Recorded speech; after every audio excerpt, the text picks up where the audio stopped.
And there's intimacy on the radio, and there's naturalness on the radio that can never be replicated on TV. The marvelous resurgence of radio as a political force in this country.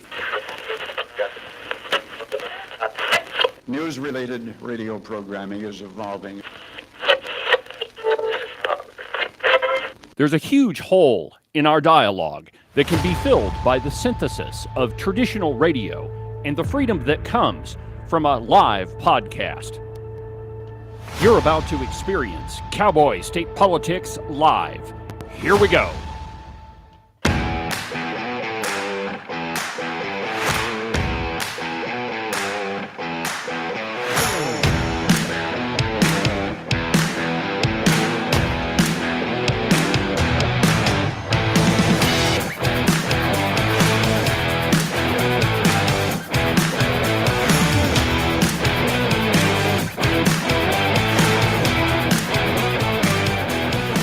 Good morning, my friends, and welcome to another incredible installment from very high above all the puerile and insipid forms of Wyoming mainstream media. This is Cowboy State Politics. I, of course, am your illustrious host, David Iverson, firmly ensconced behind the silver Cowboy State Politics microphone and broadcasting to you from the base of the Bighorns at the Cowboy State Politics Studio in Sheridan, Wyoming.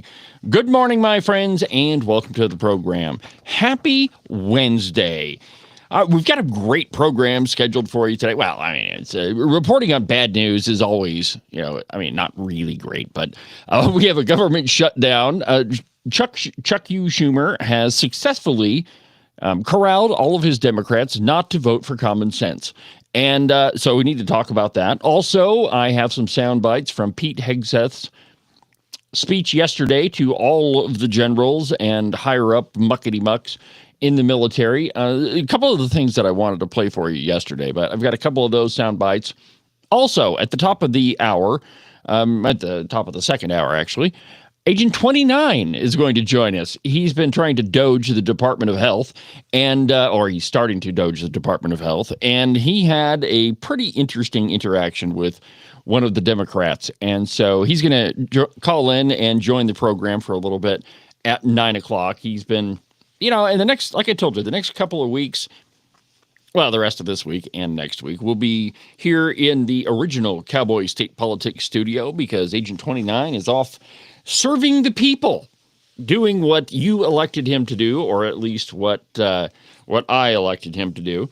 And so anyway, he'll pop in and out, but today at 9 o'clock, he's going to call in and join the program. But we begin this morning with Chuck U. Schumer's government shutdown. Now, yesterday on the show, we talked a little bit about what the government shutdown means, that who gets paid, who doesn't get paid. And the long and the short of it is that things like Social Security, Medicare, Medicaid, those things, they get paid.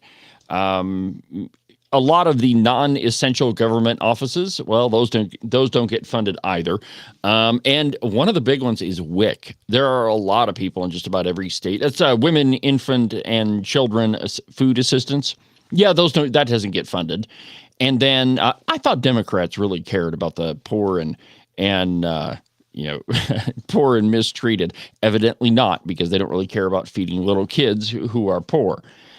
So those folks don't get paid. And a big problem is members of our military do not get paid. Now, they'll get their paycheck that's going to be issued tomorrow on the 2nd. But after that, in 2 weeks, they won't get a paycheck until Chuck comes to his senses and decides that, well, maybe we don't need to spend $1.5 trillion in 7 weeks, because that's what everything boils down to.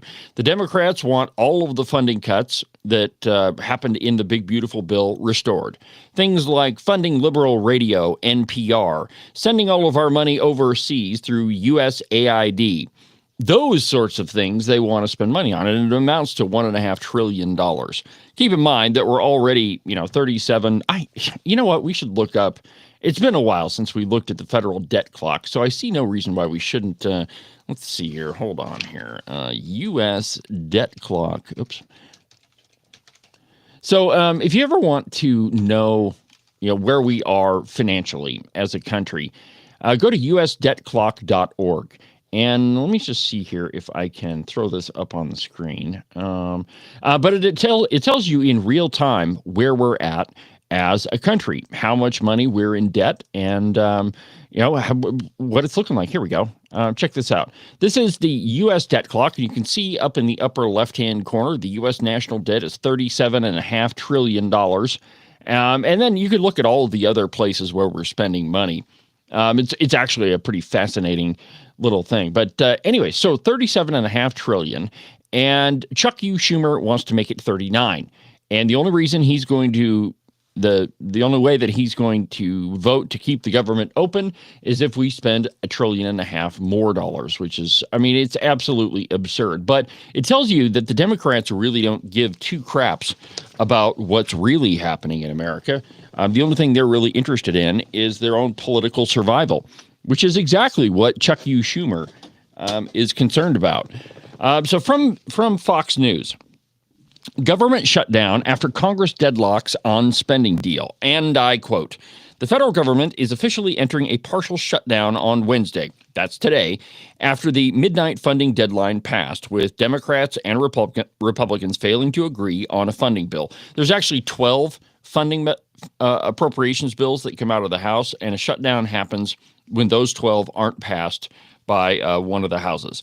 An earlier attempt by Senate Republicans to pass a short-term extension of fiscal year 2025 government funding levels called for a continuing resolution was sunk by Democrats, who were furious about being sidelined in the shutdown negotiations. The bill, which would have given Congress until November 21st to set the fiscal year 26 funding priorities, passed the House largely along party lines on the 19th of September.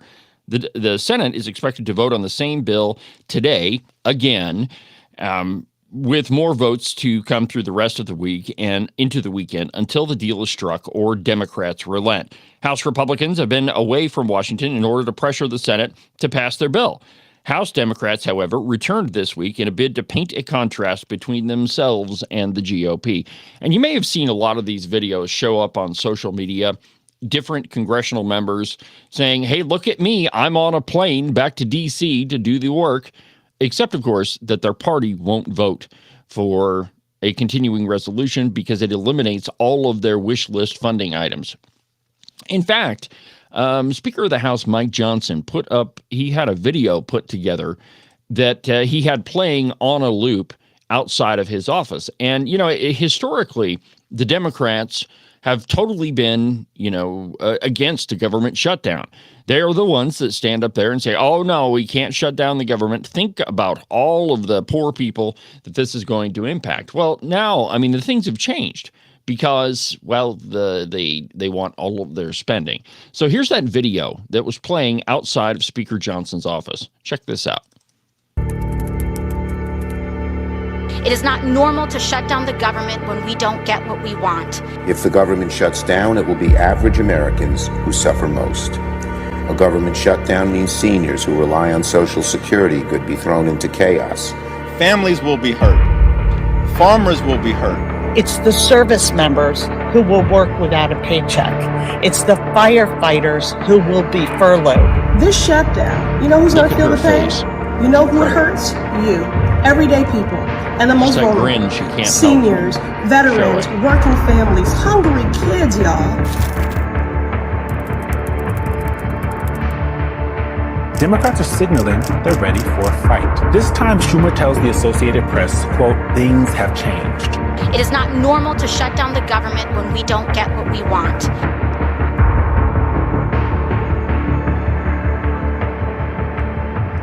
Oh, but it is. If you're a Democrat, that's exactly what you want to do.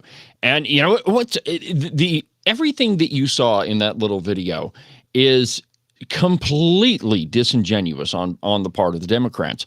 It doesn't really matter what they've said in the past. And this is what I continue to tell you, that if you're a Democrat, the reason why you're able to lie is that you fully believe that the ends justify the means. And so it really doesn't matter what you said in the past. Because Democrats, they completely buy into the idea that the voters have a pretty short-term memory. And, to some degree, they're correct that, politics moves pretty fast. And a lot of people, they don't really, they try to put politics out of their mind to begin with.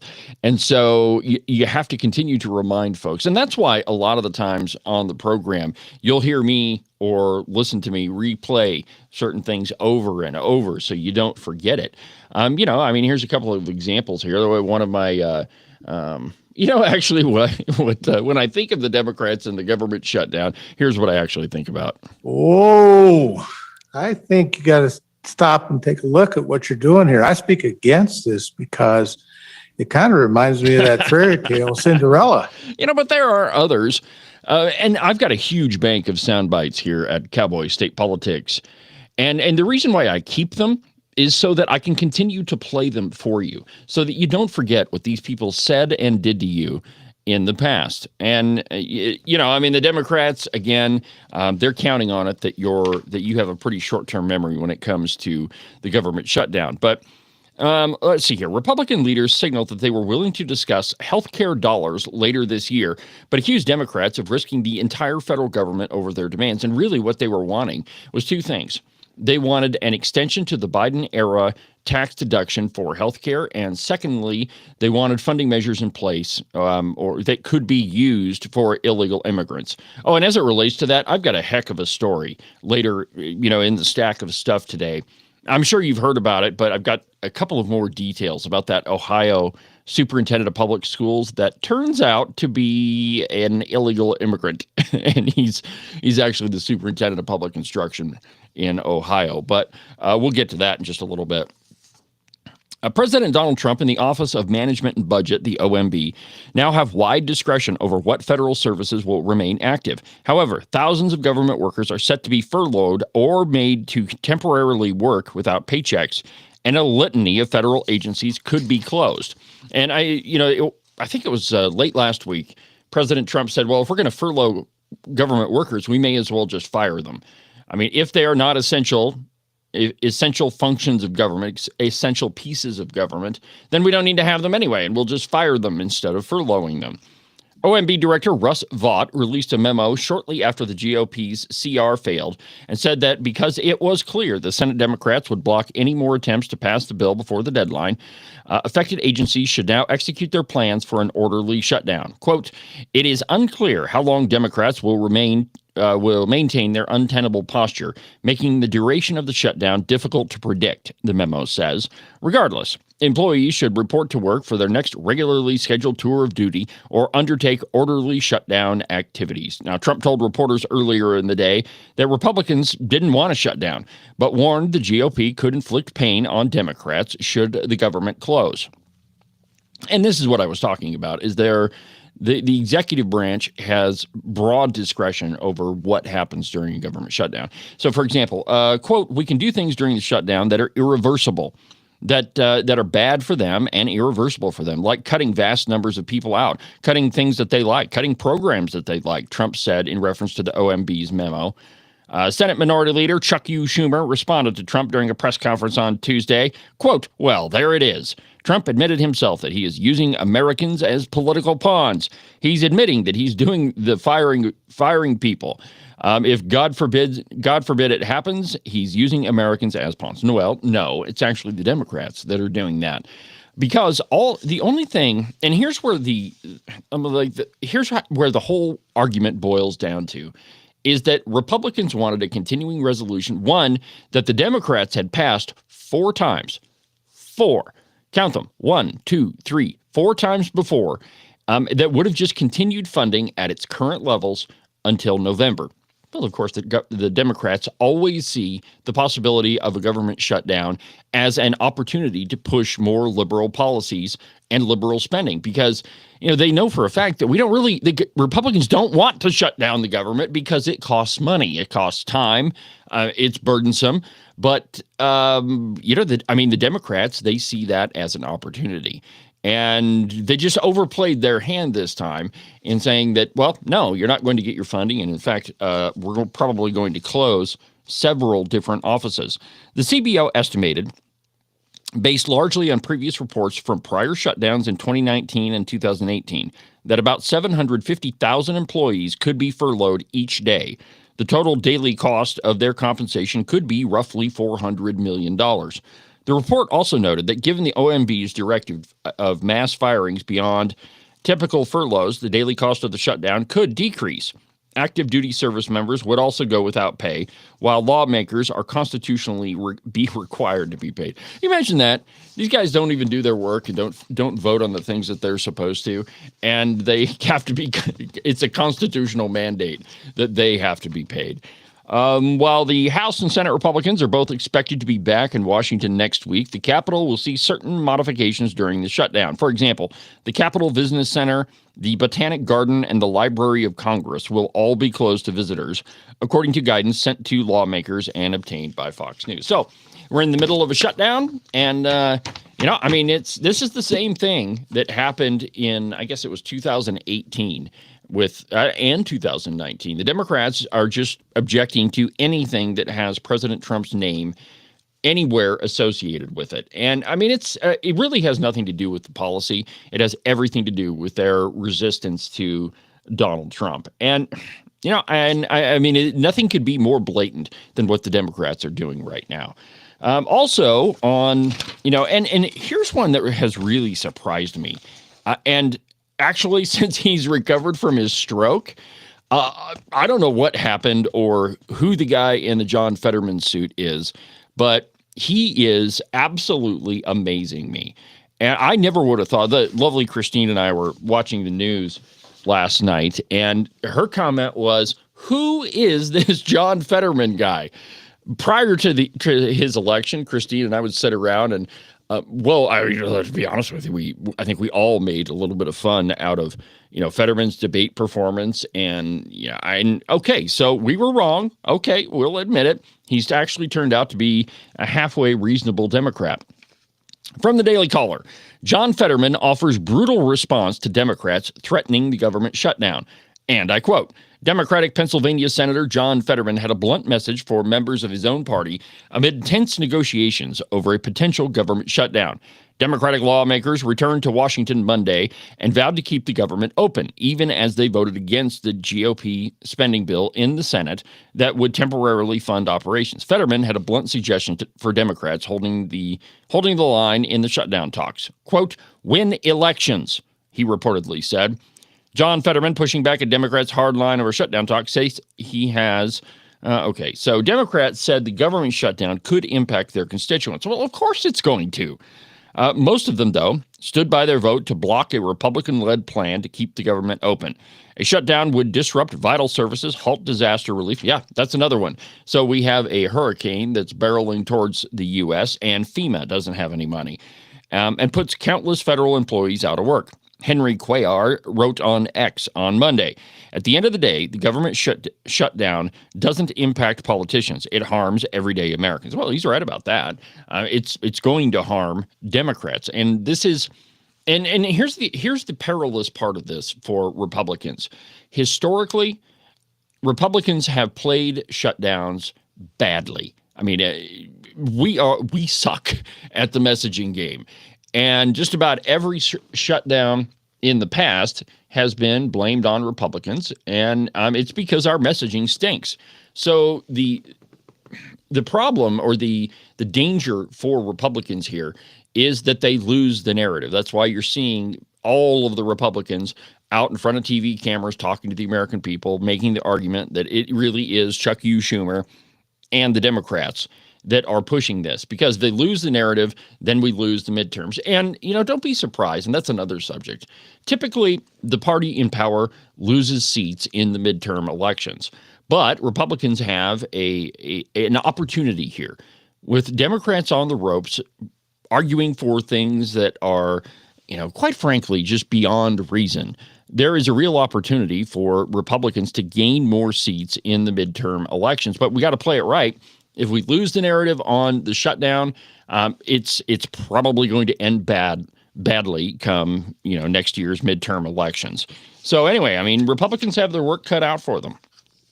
One place where we're making significant strides, and I really wanted to play this for you yesterday on the program, but Pete Hegseth was giving his speech right before the show, so I really didn't have time to go back and get you any sound bites. But Breitbart News, and I quote, Secretary of War Pete Hegseth announced his new standards Tuesday as part of an ongoing cultural shift at the Pentagon, ending the, quote, war on warriors led by woke politicians and Pentagon leaders. Hegseth, 8 months into his historic tenure that has seen the Department of Defense rebranded and reoriented as the Department of War, made his announcement Tuesday, and he addressed top military leaders at Marine Corps Base Quantico in Virginia ahead of remarks by Donald Trump. Quote, from this moment forward, the only mission of the newly restored Department of War is this: warfighting, preparing for war, preparing to win, unrelenting and uncompromising in that pursuit, he told the rare assemblage of top military brass.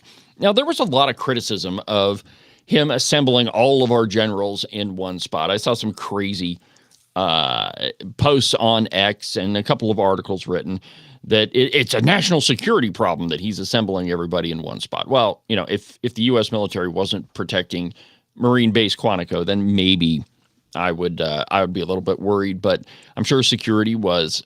Nothing happened, but I'm sure security was heightened. But here's the reason why: could they have held such a meeting via Zoom? Well, I suppose they could, but there's no substitute for an in-person meeting. Seeing somebody face to face, being able to sit there and see the commitment of Pete Hegseth, see the passion in his, hear the passion in his voice, see how committed he was. There is no substitute for being in person. And, you know, if you want to get your point across, you can't really do it via Zoom. You need to do it in person, which is why I think that saying, everybody, hey, we're going to have a meeting, you're going to listen to this, and that's just the way. And it was perfect. So let me just play for you. Let's see here. A couple of the sound bites have been pretty widely publicized, but I think that they bear repeating. And let's see here. Pete Hegseth. Let's play this one first. No more dudes in dresses. Has done a great deal from day one to remove the social justice, politically correct, and toxic ideological garbage that had infected our department, to rip out the politics. No more identity months, DEI offices, dudes in dresses. No more climate change worship. No more division, distraction, or gender delusions. No more debris. As I've said before, and will say again, we are done with that shit. Well said, Secretary Hegseth. And one of the things that I really enjoyed from his speech, and like I said, I was listening to it right up until airtime yesterday, but he used the theme of debris. And you can't operate anywhere if you have, debris laying around that's impeding, whatever you're doing. And so throughout his speech, he kept referring to all of these unnecessary items, the DEI, the relaxed standards, the climate change worship, all the talk of having electric tanks, which is the dumbest idea I've ever heard of. Oh, sorry. We got to stop. We have to recharge the tank. I mean, it's just completely dumb. But all of it, as Secretary Hegseth described it, was debris. It is unnecessary garbage that you have to clear away in order to get your job done. And I really appreciated the way that he put it. From his speech, the military has been forced by foolish and reckless politicians to focus on the wrong things. In many ways, this speech is about fixing decades of decay, some of it obvious, some of it hidden. Or, as the chairman of the Joint Chiefs has put it, we are clearing out the debris, removing the distractions, clearing the way for leaders to be leaders. And, you had a room full of the most experienced military leaders on the planet. People who have won and operated in conditions that other militaries could not. They know what they're doing. But the problem is, for a really long time, for 4 years under Joe Biden, they've been forced to put up with ridiculous garbage that has nothing to do with fighting and winning a war. The U.S. military has one job: to fight and win wars. That's it. It's not to push a climate change narrative. It's not to be some social experiment in diversity, equity, and inclusion, which is ridiculous anyway. The military is not the place for social experimentation. And that's exactly what the previous administration tried to turn it into, because they had a captive audience. All Joe Biden or whomever it was that was controlling the auto pen had to do was issue an order. And then the military had to follow it. So it was the perfect place for the left to, experiment in all sorts of really disastrous ways. And I mean, that's what they did. There were many people that were fired simply because they refused to acknowledge that somebody else believed that they were a man when they were actually a woman, or vice versa. Well, as Hegseth characterized it, they're clearing out all of that garbage and all of that debris. He declared a golden rule test, echoing the teachings of Jesus. Now, I think it was fascinating that he wove in parts of his faith into his speech to all of the generals and admirals in our military. Here's what he said on that note. Quote, "The new War Department golden rule is this: do unto your unit as you would have done unto your own child's unit. Would you want him serving with fat or unfit or undertrained troops, or alongside people who can't meet basic standards, or in a unit where standards were lowered so certain types of troops could make it in a unit where leaders were promoted for reasons other than merit, performance, and warfighting? The answer to that is not just no, it's hell no."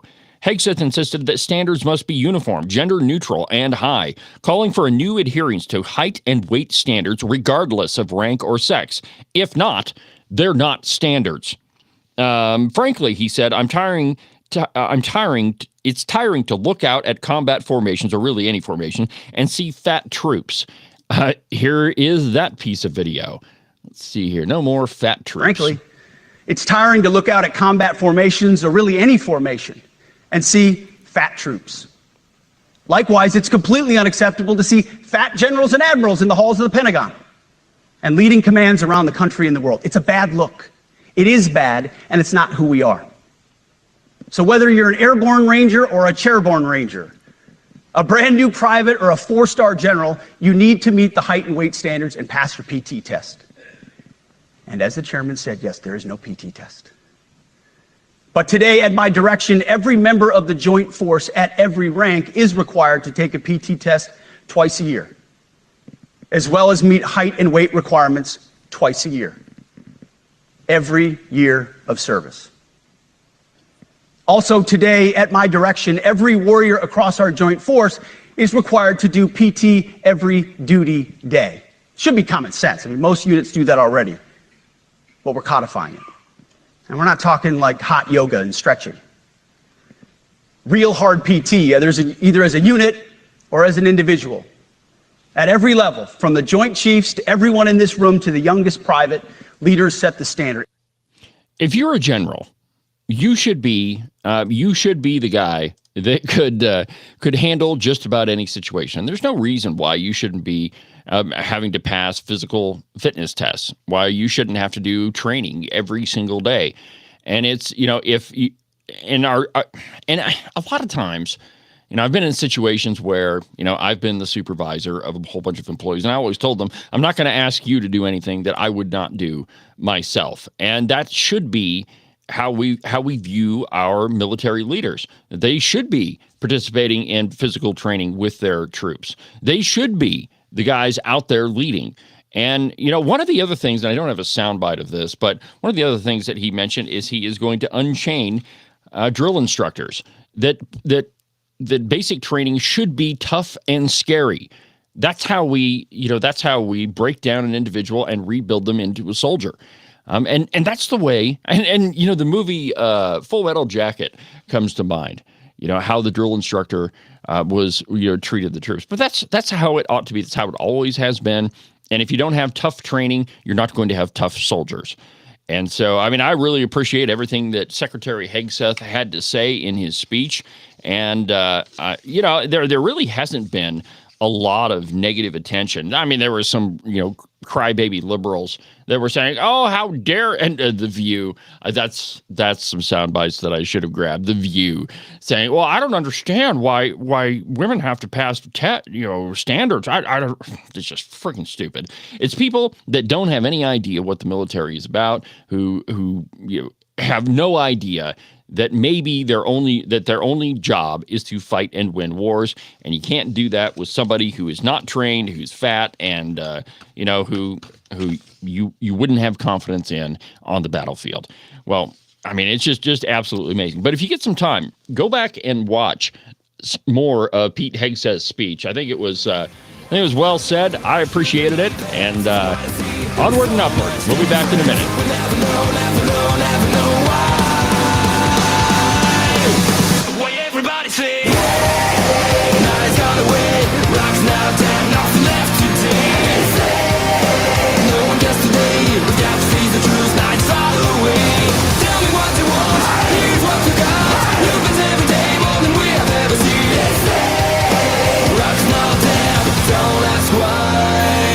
It's spring-ish in Wyoming. Well, what that means for the uninitiated is that it's going to be 70 degrees one day and then snow 1.5 feet the next. And really, if you don't like those two options, just wait a little bit. The weather will change. I know, it sounds a little stressful, but really you should put your mind at ease and buy a pair of socks from the Buffalo Wool Company. They'll keep you warm and dry even on the nastiest, coldest spring-ish day, and they'll keep you cool and dry even when it's 75 and sunny. To get you a pair, go to their website, thebuffalowoolco.com. Trust me, you're not going to be disappointed. Are you one of those guys that listen to the president just a little bit too closely and now you're tired of winning? Are you getting the feeling that there's been way too many good things happening in our country and you just can't take it anymore? Well, if you are, and you think you should follow Rosie O'Donnell's example and get the heck out of Dodge, you need to call Rebecca Bextel at eXp Realty. She'll make those foreign country living ideas a reality for you. All you have to do is call 307-699-3519, and she'll make sure some freedom-loving, red-blooded American will now live in the home that you no longer want. If you want to sell your house, or if you want to buy one that's way better than the house you have right now, give Rebecca a call. Again, her phone number is 307-699-3519.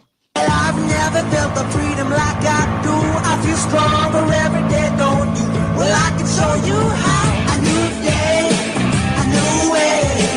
Watch out, I'm only gonna get stronger. A new day, a new way.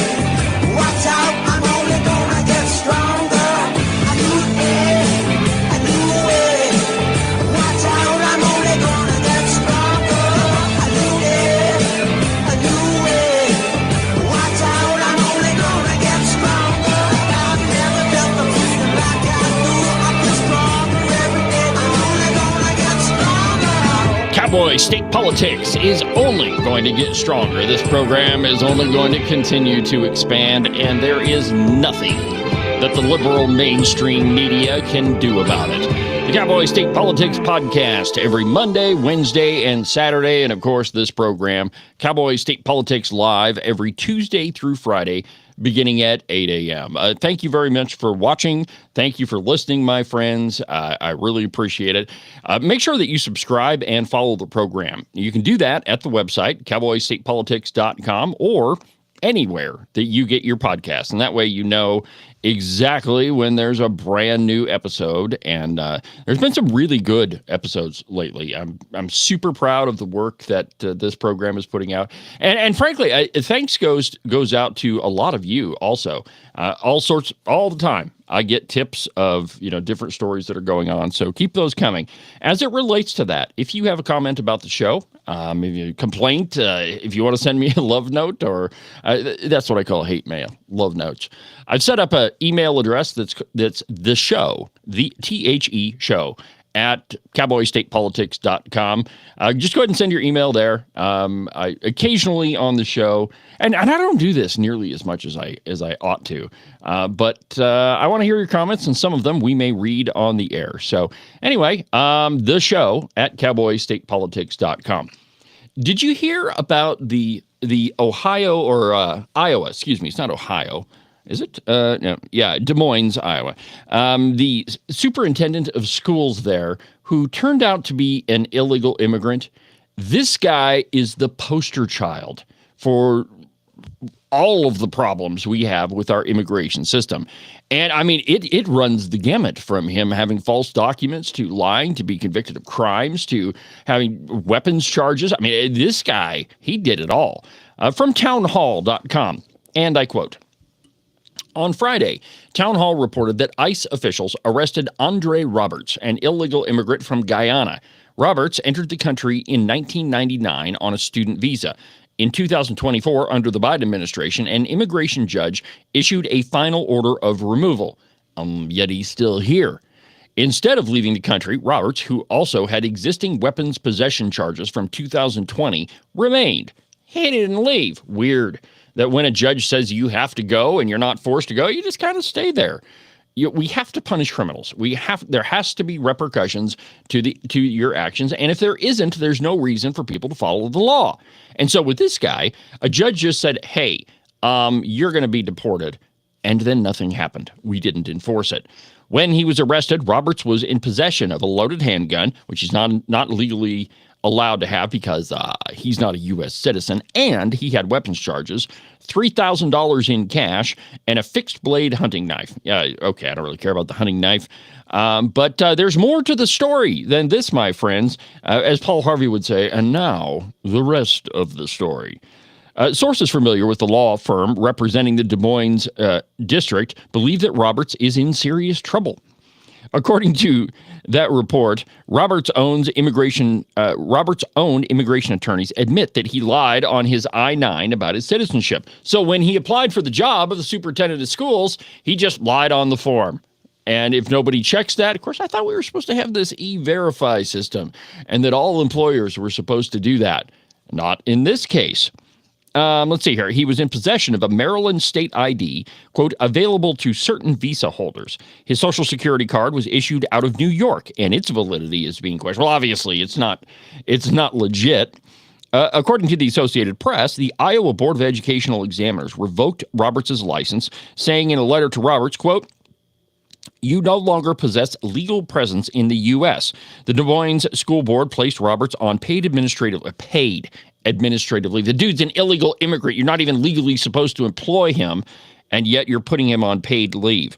Quote, new information and confirmed facts will continue to inform our decisions as we develop a path forward. Two things can be true at the same time. Dr. Roberts was an effective and well-respected leader, and there are serious questions related to his citizenship and ability to legally perform his duties as superintendent. Now, it turns out Roberts was also illegally registered to vote in Maryland. Democrats have spent countless hours telling us that we don't need legislation like the SAVE Act because it was already against the law for illegal immigrants to vote in our elections.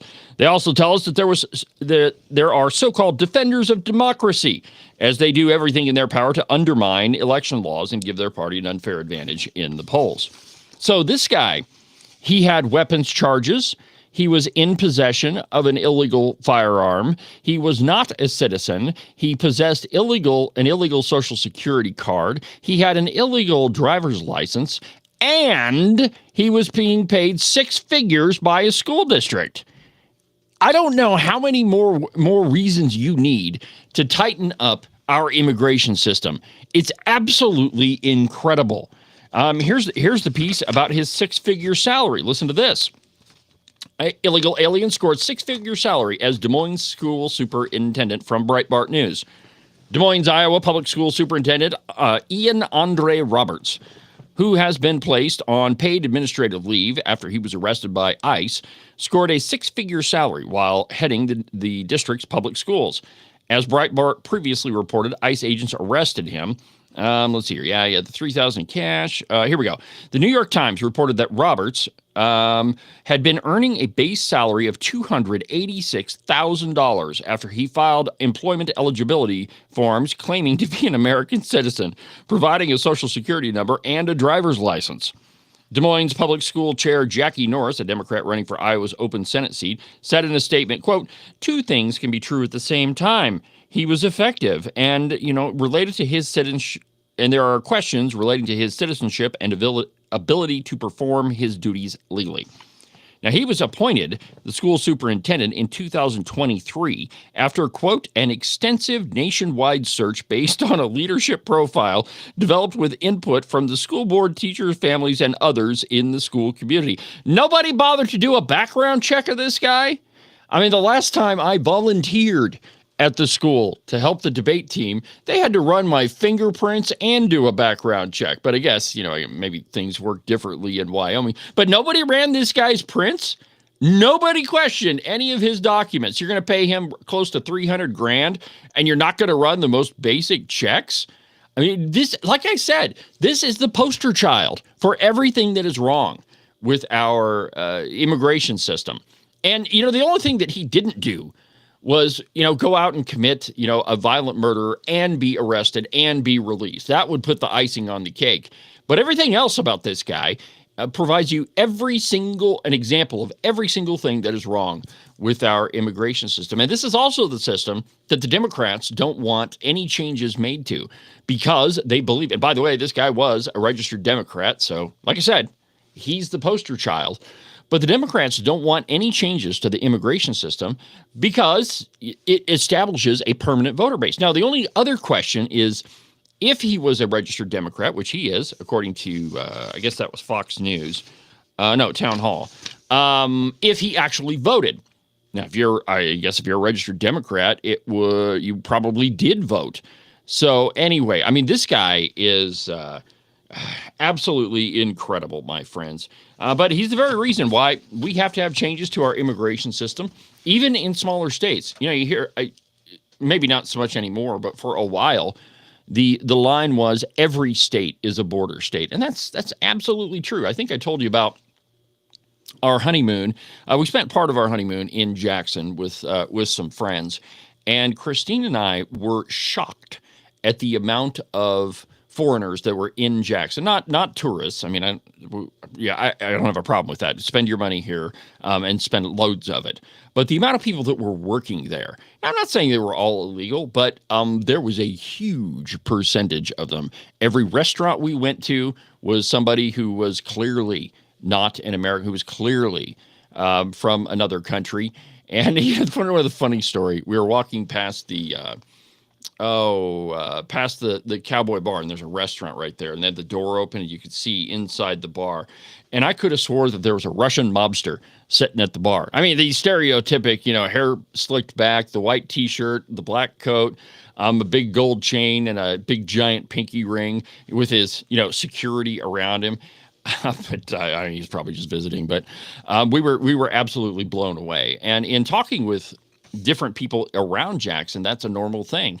But this summer, when we went there, a dramatic drop in the amount of people that were from other countries. So I don't know if that was, a result of President Trump being in election, but certainly an interesting coincidence.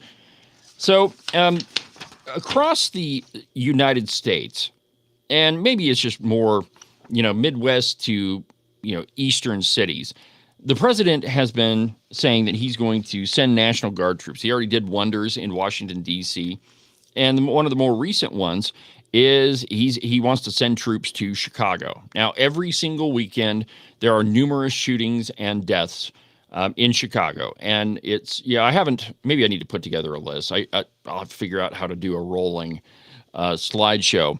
But on Fox News occasionally, they just roll the names of all the people that have been shot in Chicago after, over the last few years. And the administration in Chicago really isn't doing anything about it, claiming that we don't need ICE's help.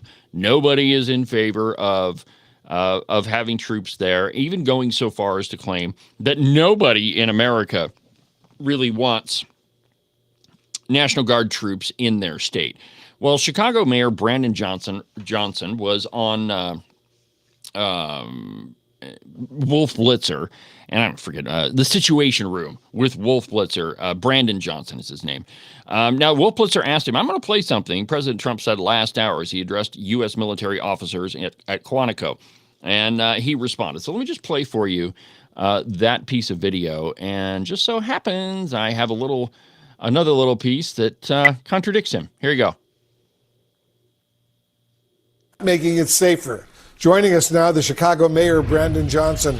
Mayor, thanks so much for joining us. First of all, do you know when these troops, these U.S. troops, are arriving or where they will be stationed? Well, the federal government and the Trump administration has not been in communications with me, with my local law enforcement.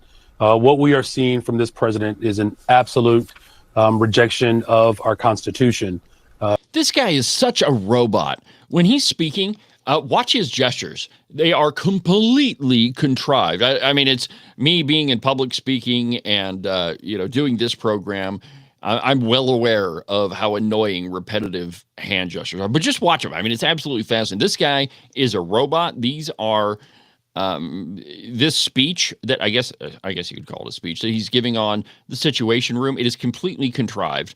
And the only piece of evidence you need is to look at the gestures he's making in the camera. So just check this out. There is no one in the city of Chicago or cities across America that are calling for the militarized occupation of our cities. This is not about safety. This is not about immigration. Let's play that again. There is no one in the city of Chicago or cities across America that are calling for the militarized occupation of our cities. Okay, well, it's not an occupation, but listen to this. Because the governor of Louisiana, Nancy, is a Republican, Jeff Landry, who is welcoming the president and the National Guard into his state with open arms. The streets of our cities, of our major cities around this country, are already a war zone. Okay, and it's because of Democrat leadership out there. I mean, we've seen it. We've seen Soros-infected money poured through our criminal justice system. This is but there's nobody in America that is asking for troops. Here it is again. With my local law enforcement, what we are seeing from this president is an absolute rejection of our Constitution. There is no one in the city of Chicago or cities across America except that are the calling Louisiana for governor. the militarized occupation of our cities. This is not about safety. This is not about immigration. This is about fomenting chaos and terrorizing the people of Chicago and cities across America. And as the mayor of the city of Chicago, we vehemently oppose and reject what this administration has promulgated against the American people. And so we're very firm in the city of Chicago about protecting all residents, and I've put forth a couple of executive orders to do just that. There's no one in this city that believes that what this president is doing is on the behalf of working people in our city. Mayor Johnson, I want to play something President Trump said last hour as he addressed senior U.S. military officers at the Marine base at Quantico, Virginia. Listen to this, and then I'll get your reaction. And it's really a very important mission. And I told Pete, we should use some of these dangerous cities as training grounds for our military, National Guard, but military, because we're going into Chicago very soon. Mayor, what's your reaction to that? This is absolutely appalling. This president is an unstable human being, and it's right for this moment to. Yeah, I'll tell you who's an unstable human being. It's Brandon Johnson. But did you notice his gestures? Nobody in Chicago. I mean, just ridiculous. But all of it is contrived, and obviously, it doesn't. He's lying to Wolf Blitzer's program and lying to his people. Nobody out anywhere ever is asking for troops except for because this. The governor of Louisiana, Nancy, is a Republican, Jeff Landry, who is welcoming the president and the National Guard into his state with open arms. Yeah. So anyway, we've got to get control of the crime in our cities. There is no excuse whatsoever for shootings to happen so as regularly as they do in Chicago. And obviously, the administration of Chicago isn't doing anything about it. And, there's a big question here because, the federal government, generally speaking, shouldn't get involved in state matters. That's why we've got the 10th Amendment. But, the National Guard, I don't know where I sit on this, except to say that if the states are not going to get a handle on crime, and there are lots of them, Illinois, there's a lot of them. California is another good one. Downtown LA, downtown Sacramento is a pretty scary place. I've been there. It's one of those. It's a couple of places where you don't want to go late at night. But if states are not going to get a handle on crime, we've got to do something. The National Guard has to do something. And like Brandon Johnson said, he's not doing anything about it. And there's not a problem, and it's appalling, and Trump's a terrible human being for even suggesting this. So we've got to do something. Another thing in the news, and man, like I say, the last few days have been jam-packed full, but I'm sure you heard of Trump's 20-point plan with Gaza. And I think the essence of it is do this or else. Commit to the plan or else, and we will completely eliminate Hamas, which, I mean, Hamas is a terrorist organization, and they absolutely should be eliminated. But here's a piece from, let's see here, I think this is from Fox News. No, it's from Breitbart. Trump Gaza plan wins support from Arab and the Muslim world and the Palestinian Authority. President Donald Trump's proposal to end the Gaza war has not only won support from Israel, but also the Arab and Muslim world and from the Palestinian Authority, which has opposed his plans in the past. So the Palestinian Authority, okay, that's a little bit different than Hamas. In Gaza, the people basically elected Hamas years ago to run the Gaza Strip, and it's very different from the West Bank. Now, the West Bank is run by the PLO. Essentially, it's the same organization, but it's the wackos in Gaza who are the ones that have decided they're going to launch a war against Israel. The 20-point plan, as Breitbart has noted, would fulfill Israel's goals of freeing the remaining hostages, all of them, as well as disarming Hamas and removing it from power. It also offers the prospect of a Palestinian state if Hamas complies with the plan and the Palestinian Authority agrees to sweeping reforms and its policies and anti-Israel culture. If Hamas does not agree, the plan allows Israel to continue fighting the terror group. Trump canvassed for support for the plan among Arab and Muslim nations on the sidelines of the UN General Assembly in New York last week.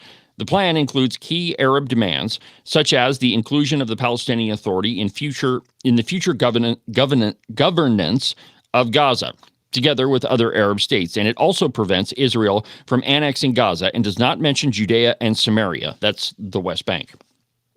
The Times of Israel noted, quote, shortly after the press conference by Trump and Netanyahu at the White House on Monday, the foreign ministers of Saudi Arabia, Jordan, the UAE, Indonesia, Pakistan, Turkey, Qatar, and Egypt issued a joint statement welcoming Trump's efforts and pledging to engage with the U.S. to advance the implementation of the Gaza peace plan.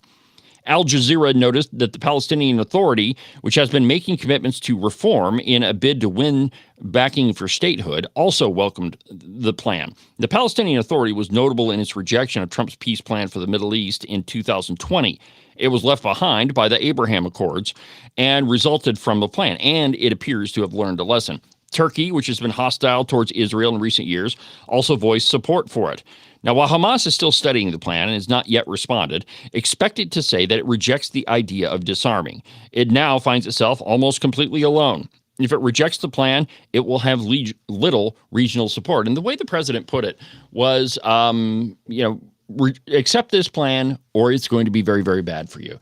And, I think that I would take President Trump at his word and do that. But one thing seriously concerns me about this plan. Apparently, there's going to be this board of peace, and one of the head guys is going to be globalist Tony Blair.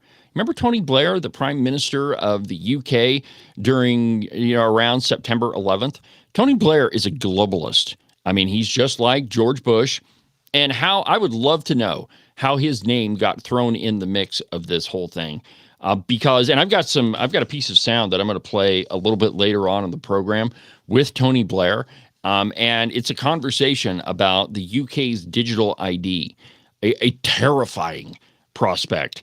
But he's all in favor of it. But yet Trump chose Tony Blair to lead this whole thing.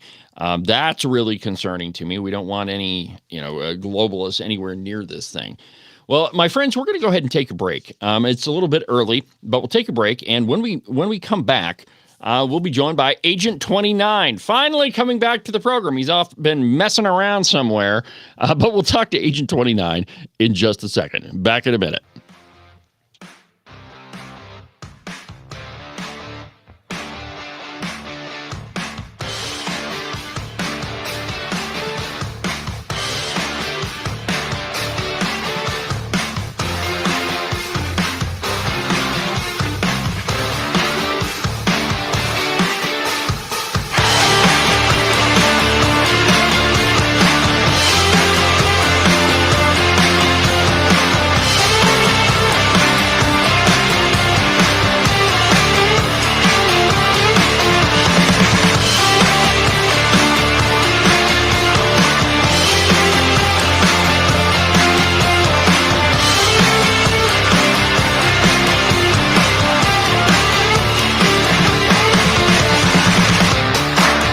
Ever since gold backing was removed from the dollar, the value has dropped significantly over the past few decades.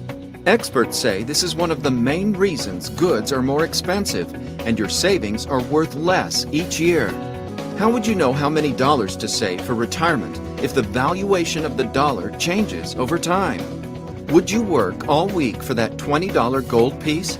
Let's look at the valuation of this coin from the 1970s to today.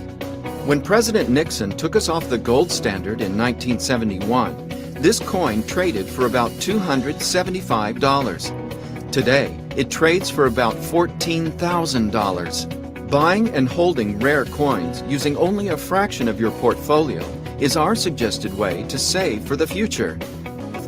Call U.S. Coin Capital at 1-800-878-2646 to get your free United States Gold and Silver Buyer's Guide. Make sure that you subscribe and follow the Cowboy State Politics podcast. You can do that from the website, cowboystatepolitics.com, or anywhere that you get your podcasts. That way, you'll make sure that you won't miss a single episode of Cowboy State Politics. Welcome to Lessons in Civility by Morton Buildings. Gentlemen, is your garage completely jam-packed full of all of your unnecessary crap, and your lovely wife has been on your tail, nagging you non-stop to clean it out? It's not because she just wants to incessantly irritate you. Chivalry dictates that you should clear out a space so she can park her car inside and you don't end up sleeping on the couch anymore. To do that, contact Nick and Jesse at Morton Buildings. Their phone number is 307-674-2532. Not only are they the experts in metal building construction, they're also skilled at keeping you out of the doghouse. One more time. Their phone number is 307-674-2532, or you can check them out at their website, mortonbuildings.com. This has been Lessons in Civility from Morton Buildings.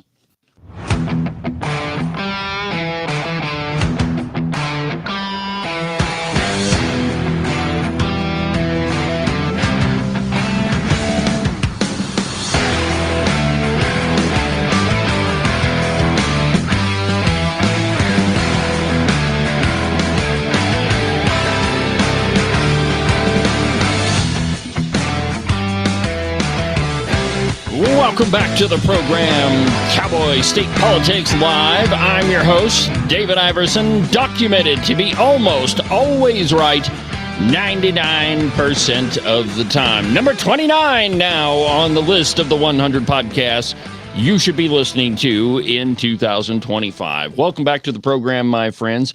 Cowboy State Politics Live on a Wednesday. Agent 29. What the heck are you doing? Why are you calling in right now? I'm earning my 16 grand a year, man. I'm fleecing the taxpayers, no doubt.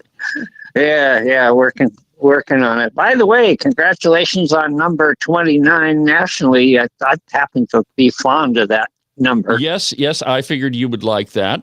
So what have you been up to, man? You've been gone for a few days. Where you been at? Well, I've been working out of town on another project, and then had to go to Casper and chaired a committee there, a subcommittee looking into the Department of Health budget, which is $2.3 billion for a biennium, and just going through it, trying to understand how it works, the complexities of all the different divisions of that agency and what they do, how they spend their money. That's the gist of what I've been doing. The why is that Wyoming is headed for a fiscal cliff. Okay, so I know you and I have talked about this for several times, but just quickly explain for everybody what you mean when you say, hey, we're headed for a fiscal cliff. Well, we got some warning lights coming from the basically the Craig group, which is a revenue estimating group. And they said, if current trends continue, this is going to be the revenue. And unfortunately, Wyoming doesn't budget itself by how much money we have. We make a best guess, and although they're usually fairly accurate, we bet on the come, so to speak. And they're saying, you know what, if we keep spending at the rate we're spending, within about a year to 4 years, depending on how futures and other revenues go, we're in trouble. Okay. And so if you're in trouble, you have to look at your budget and say, if a household budget, and you say, I realize that we're going to get laid off here. Maybe you're a federal government employee and you're going to take a break. You got to look at it and say, okay, what can we spend? What's essential? What's not essential? And you start making adjustments like that. Well, that's essentially what we're doing. But the largest agency, school districts, basically there's 47, 48 different agencies involved there. But the largest agency by far is the Department of Health. And if you're going to make any serious inroads into curbing spending, that's where you have to go look. But you don't want to just hack blindly with a machete because you don't know who you're going to hurt. You want to be able to understand how it works. So that's what we were doing yesterday. Okay. All right. Well, I think that we can all probably agree that there's, maybe the Democrats wouldn't agree, but most Republicans would look at the, huge monster that is the Department of Health and say, well, maybe there's a few things that we don't need to be paying for. And, again, there's probably a lot of that is nowhere close to being what the proper function of government is. I mean, that's the key right there. Is you have to keep asking, is this the proper role of government? Because quite frankly, when you look at their budget and you start digging into it, they are, for a government agency, relatively efficient. They try to make the most of what they have, but they just got their tentacles into everything. Yeah, well, and there's been a lot of cases where, and just like here at home, Ken, one of the county commissioners was looking into some of the expenditures from public health, and she found out that they were buying rainbow bags for the month of June. I mean, there's all sorts of stuff like that. Yeah. And I mean, I'm sure there's only a couple $100, but anyway, so you had a very interesting meeting yesterday. Why don't you tell me what was going on there? Well, there were several interesting things that happened, but some of them are going to kind of play close to the vest for a while because we don't necessarily want to give a heads up exactly at all the things that we're noticing and that we want to look at more. It's kind of like on your show, you bring on a liberal or whatever you want to call them, someone that is not one of us, and you kind of allow them to talk and ramble on and pretty quick to hang themselves. Right. So that's the tactic we're taking here is, tell us about your agency, tell us what you do, and they get caught up in boasting about all the wonderful things they accomplished, and pretty quick you get a list. So what was significant yesterday, and the reason that I contacted you and I wanted to share this, was Senator Mike Drew yesterday. I drew his ire. Shocking, I know. Shocking. I'm amazed. But it is a classic, quintessential example of what is wrong with the Wyoming legislature. They get down there and they get involved in everything for a few years, and they're not out amongst their people all the time, the people that they are paid to be there to represent. But they are around lobbyists. They are around these agency dignitaries. And those are the people that they become friends with and that they work with, and they consider themselves all one big group, which is the Wyoming government. Well, my job is to represent the people that sent me there and represent their interests, and frankly oppose some of the policies or advocate for some of the policies that my people don't like. My people don't like excessive spending. So I gave you a link, and if you're listening and you go to last year's budget, biennial budget, on 15 of that budget, and it's a big document. I shouldn't say last year. You actually have to go 2 years back to the beginning of the actual budget, not the supplemental budget. But anyway, you go through that budget, it has all the different agencies, and they have a budget sheet, and they're all on basically the same format. And David, if you've got that and can pull it up, Do you want to watch the video first, or do you want to go? Yeah, let's listen or watch the video or whatever we can do. The part where I describe how the budget process often happened when I was in the military. All right, You've got that. Yeah, so here we go. We'll play that, and then we'll show them the budget book. So here's the video. Thanks for keeping me honest here. Well, I mean, somebody's got to keep you straight. Here we go. For the next meeting, I just had one comment about budgeting in general. This comes from my dear old Army years, where I controlled no budget near where as large as yours, but pretty substantial. And we had, basically what you did is you took last year's budget and then you added on whatever gravy you thought you could squeeze in. You usually asked for more than you knew you're going to get, and you'd come back to something else. And I know that there are members of the Appropriations Committee who would like to try to develop a little bit different thinking among the agencies, that we go back to a zero base. We start over each time and say, these are the most important things. This is what it's going to cost us. It's a little bit more work in a way to build it from there. But it may well be that there are just things, we do this, we ask for this because we always have. And I think we touched on a couple of those today, things that maybe aren't necessarily being used. All right, so let's just hold on just a second. We'll go back to the video here in just a second. But so, well, you got through the part that was critical. Well, the fun part's coming.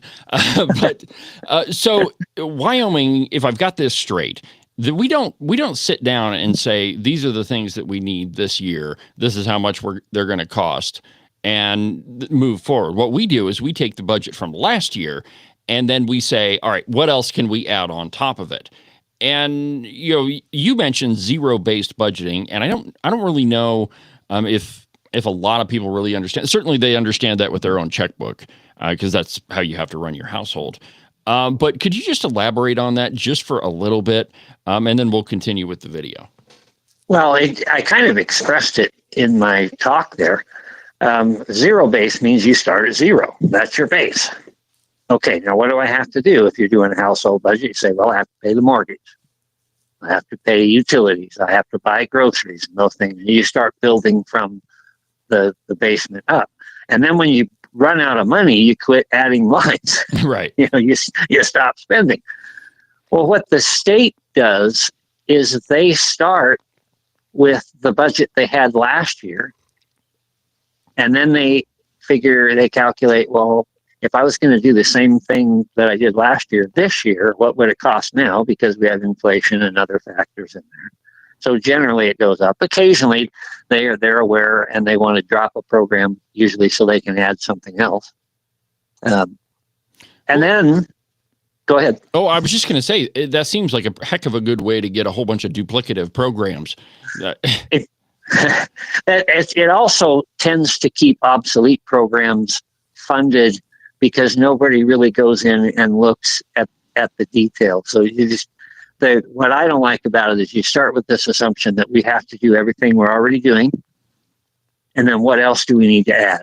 And that's kind of the tendency. But obviously, Senator Giroux took some objection to what I was saying, even though I wasn't pointing it. He didn't like that at all.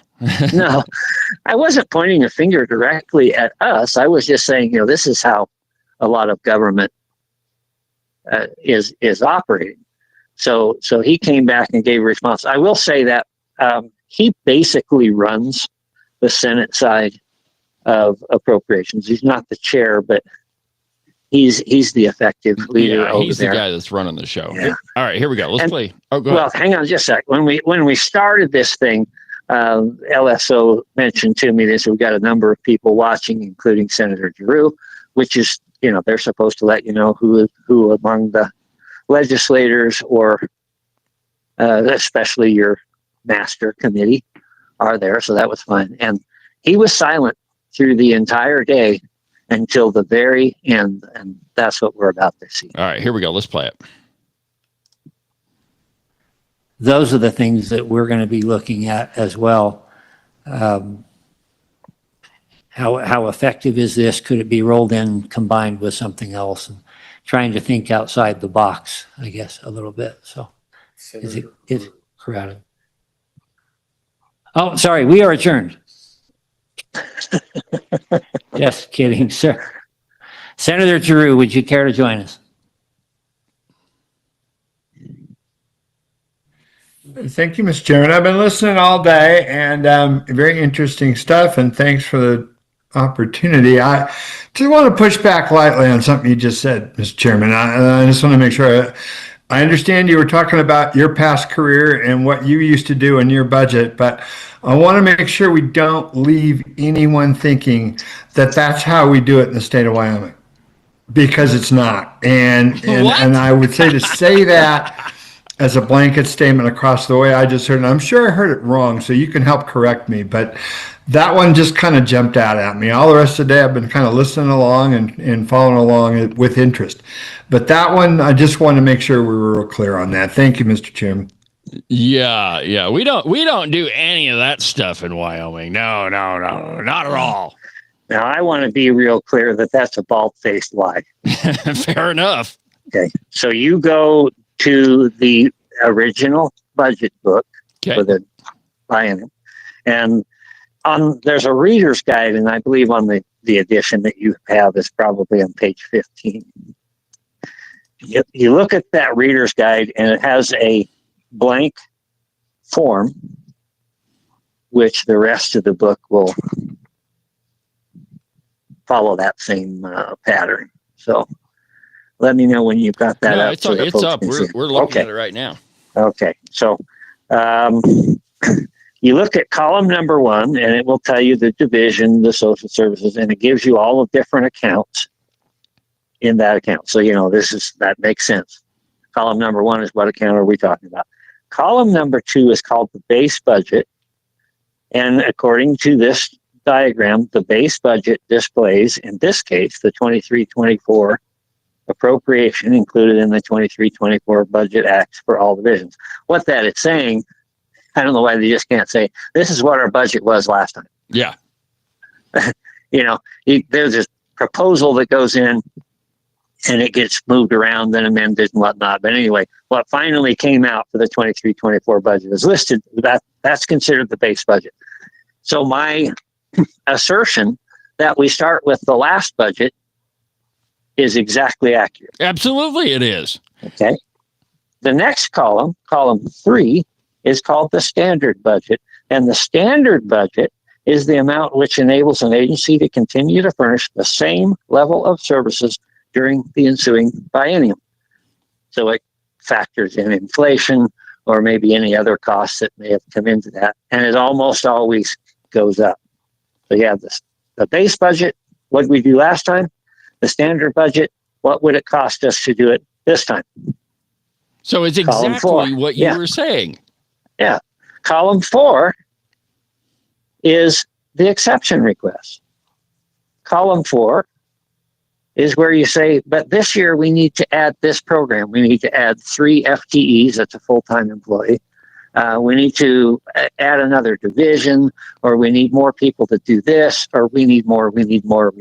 That's the we need more column. And then you get the total budget request. And then you'll notice the governor gets to come in, and the governor can basically veto some of those things. Yeah. Or he can add to it.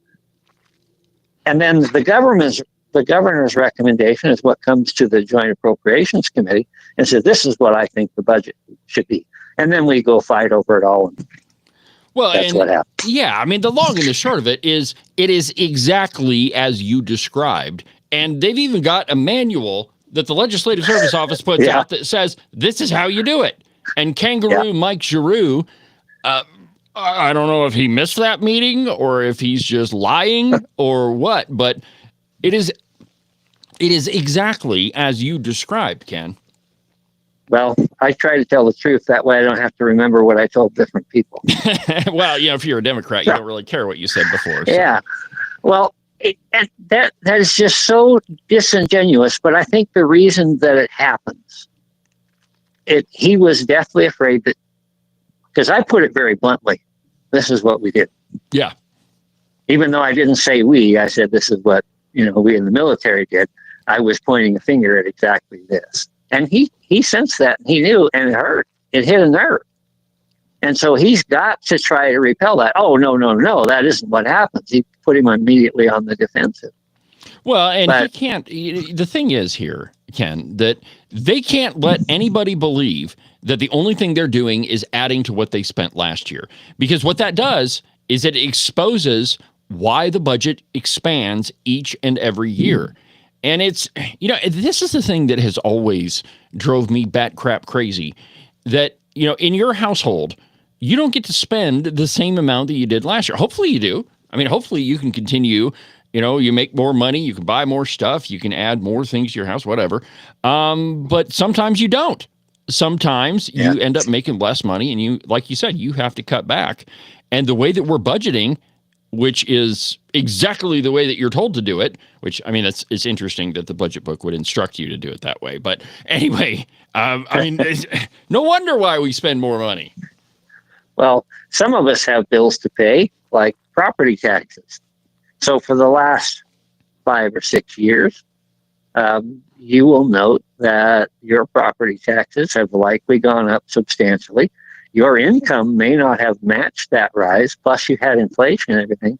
So essentially, you have less cash, most likely, to spend on things that you would like to spend them on. And through no fault of your own, you have to cut your budget. You have to cut it 3, 4, 5% to be able to make things. But if we suggest to the state that it make the same sacrifice and cut its budget by a couple of percent, that crap ain't going to happen. Yeah, you can't do that. People will starve. Babies will die. Yeah, well, you push grandma off the cliff, and why do you hate old people and children, Ken? I mean, it's the same old Democrat line. And, this is another reason why I'm so happy that you and I had Carly Provenza and Mike Yin on the program, because it completely exposes not only the Democrat thinking in Wyoming, but all of the rhinos, all the redcoats too, because that's exactly who's in charge. It's Bo Beitman, who's the president of the Senate. He's the guy that put Mike Giroux in the driver's seat there. Yeah, okay, Tim Salazar is technically the Senate chairman out of there, but we know that it's Mike Giroux, Mike Giroux, who's running the whole thing. And there's no way he's going to let you get away with saying, the only thing you're doing is just adding to what you did last year. I mean, he can't do that. Yeah. Before I get off of here, and I do have to get out, I've got more of the people's business to attend to. Yes, indeed. I really wish you'll you get a bill. Get to doing it.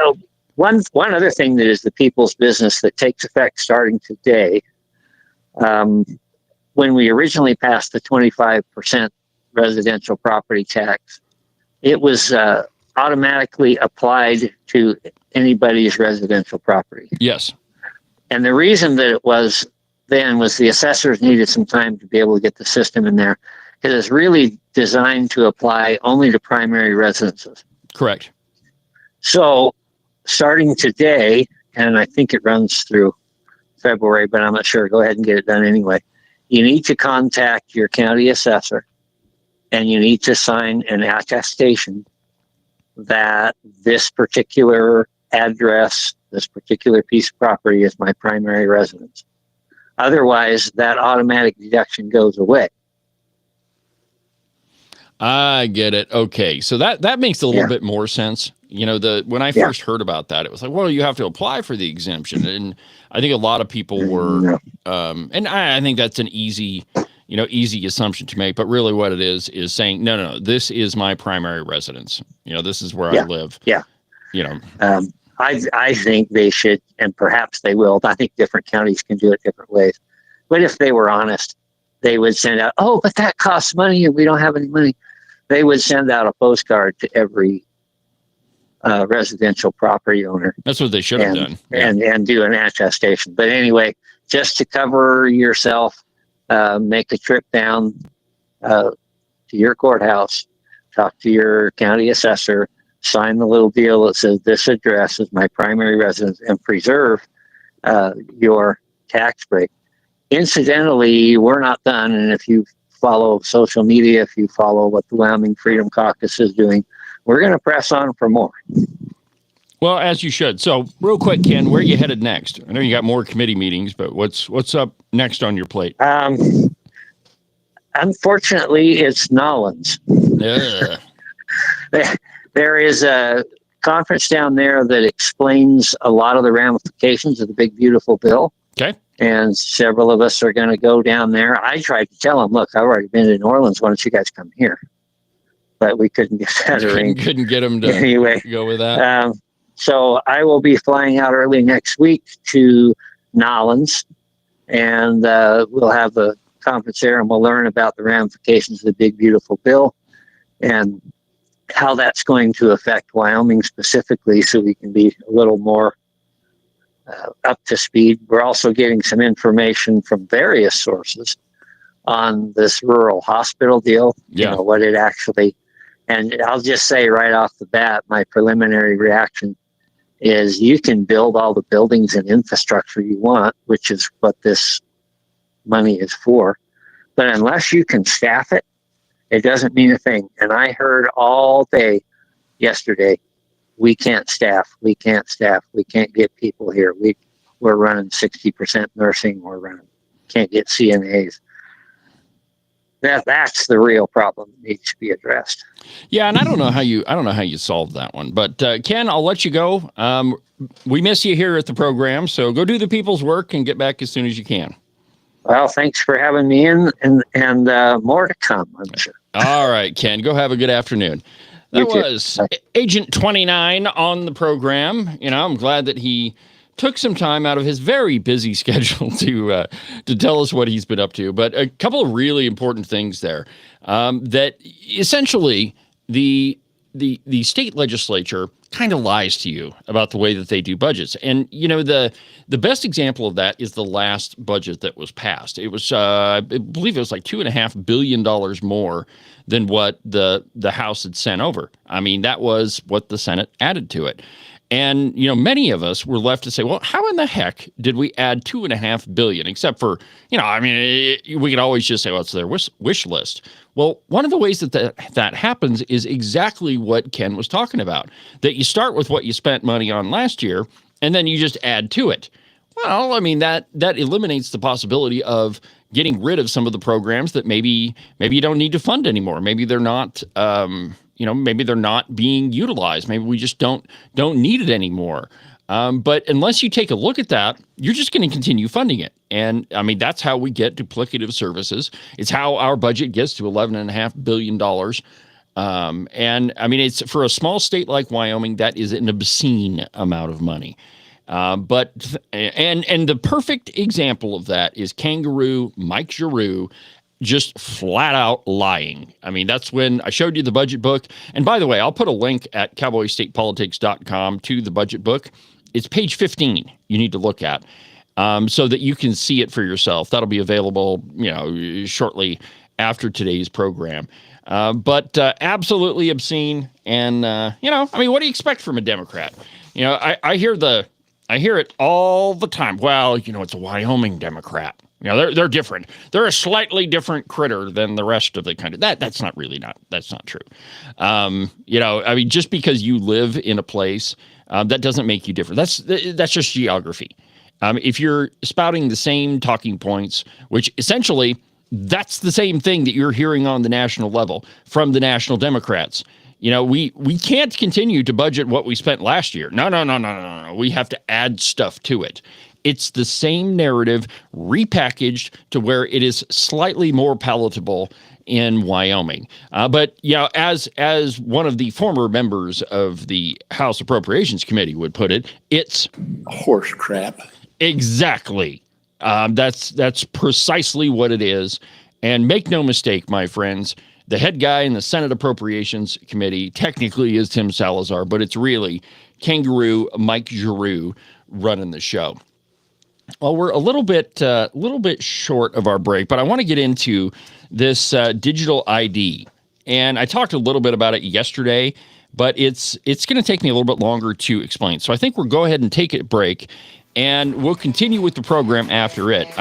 This thing, I cannot tell you how dangerous this is, but it's probably coming here. And we'll talk about it some more coming up next.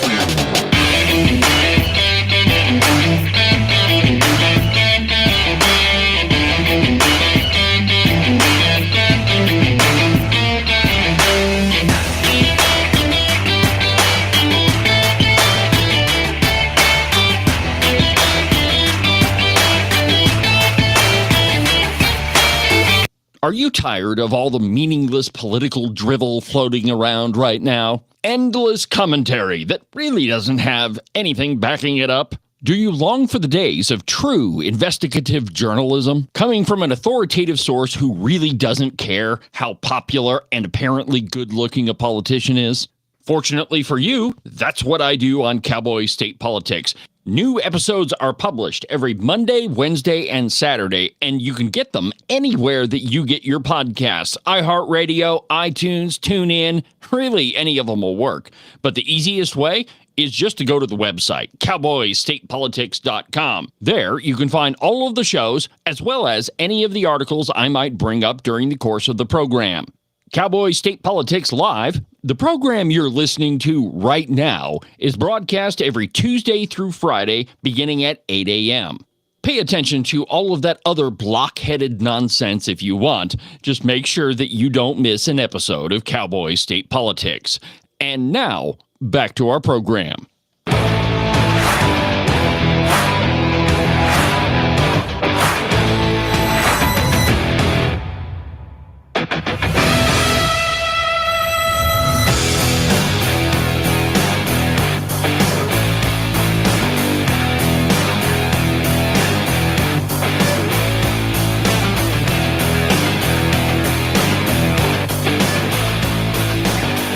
Welcome back to the program, Cowboy State Politics Live. I'm your host, David Iverson, Wyoming's conservative voice, the number one podcast in the great state of Wyoming. With, this thing is getting bigger than I ever thought possible. Just on Facebook alone, since January 1st, we're well over 500,000 views. There's over 360,000 downloads of the podcast. Truly unprecedented in the state of Wyoming. Well, welcome back to the show, my friends. Oh, by the way, as it relates to the podcast, this morning, we're going to do a replay of an episode I did, about a year ago, last November, I think, about the Weston County clerk and how she literally screwed up an entire election and claimed, and it probably is still claiming, that she didn't do anything wrong. I don't know how you could inject ballots that were mistakenly printed, or not mistakenly printed. They were probably printed exactly the way that she told them to be printed. And then don't test the machines to see if they're reading correctly. And then you show up with thousands of undervotes because the machine was reading a spot that didn't have any marks on it. And then claim that he didn't do anything wrong and that it was all a protest vote. So I actually called her. Her name is Becky Hadlock, and did a quick interview with her. Strangely, what she told me is different than what she told the Newsletter Journal the day after the election. And she was subpoenaed by the House of Representatives to appear and explain herself. She goes, Lucy, you got some splaining to do. But she didn't show up. In fact, she sent a letter, said, yeah, I've got a scheduling conflict, and she ignored a subpoena. I don't know. I mean, we're kind of in uncharted territory here. I don't know if that's ever happened before. There was a piece in the Cow Pie talking about how we really don't know who's got jurisdiction over this whole thing, whether it's Casper or whether it's the jurisdiction in Weston County, that judicial district. But it's an interesting one, and I think now is the perfect time to replay it because it's pretty darn explanatory of how that works out. So we're going to do that on the podcast today. But before we get there, I mentioned yesterday that European countries are moving quickly towards a digital ID. And don't think that this isn't being talked about in Wyoming. I believe it was last session where there was some discussion of at least recognizing a digital ID or recognizing, digital forms of identification. I'm totally against it. There's nobody that needs to be, storing my data. And I didn't think about this until I was in Cheyenne and I was talking with another representative. He brought up the question of, hey, what happens to your data when they scan your ID when you go to buy a can of chew or, liquor or whatever? Where does that data go? Who is in control of that? Who is storing that? Why are we storing it? Why does it need to be scanned? And so when I had an opportunity, I asked a gal at a store, hey, when you scan my ID, where does that data go? And she says, oh, it goes to a national database, and we check and see if you're a citizen and all that. Well, wait a minute. I'm just in there to buy a cigar. All you need to know is that I'm above the age of 21. That's all you need to know. You don't need to know anything beyond that. You don't need to scan my ID. None of that stuff. It should be no different than you go to, you order a drink at, of course, I don't drink, but, you go to a restaurant or a bar and they say, hey, can I see your ID? Sure, here you go. The bartender looks at it. Yep, okay, good. You're gone. Well, European countries are taking this to a whole new level. There's a piece in Reason.com, and it's entitled First the UK, Next the US. Britain's digital ID plan should scare Americans, and I would add the crap out of Americans. And I quote, once created, a digital ID system will prove catnip to politicians who want to track where we go online and offline. The UK may be about to get even more dystopian. Prime Minister Keir Starmer, which, let me just show you a picture of this guy. This is yet another guy that you just take one look at him and you know that you shouldn't trust him. Let's see here. Share screen. I can't wait till Agent 29 gets back and he can run all these bells and whistles for me. But here's Keir Starmer. Does it really look like you should trust that guy? Not as far as you could throw that raging liberal. I mean, it's just absolutely incredible. Okay, so the UK may be about to get even more dystopian. Prime Minister Keir Starmer proposed a plan last week that would require every adult in the UK to have a digital ID in order to work in the country, with these IDs becoming mandatory in 2029. Employers would be required to consult an app-based system containing the person's name, photo, birth date, nationality, residency status, rather than check physical IDs or national insurance numbers, the UK's version of a social security number. Quote, the proposals are the government's latest bid to tackle illegal immigration, with the new ID being a form of proof of a citizen's right to live and work in the UK. That's from Sky News. The so-called Brit card will be subject to a consultation and would require legislation to be passed before being rolled out. In the UK and the U.S., authorities already employ an array of government-issued identification mechanisms: passports, driver's licenses, social security or national insurance numbers. So how different could a digital ID be? Very different. Very, very, very different, say civil libertarians, privacy experts, and cybersecurity gurus. Currently, when someone presents a plastic driver's license, that interaction is between two parties, and the government is none the wiser, noted the ACLU in June. But digital driver's licenses and other sorts of digital IDs are being built so that the system notifies the government every time the identity card is being used, giving it a bird's eye view of where, when, and to whom people are showing their identity. That phone home functionality becomes especially intrusive as people start having to use digital IDs online, giving the government the ability to track your browsing history. Starmer isn't calling for an all-encompassing digital ID where all of your online activities are linked. But under the proposals, anybody starting a new job would be required to hold a digital ID, which could then be checked against a central database to those with the right to work, according to Sky News. That sounds like an ID with limited information for now.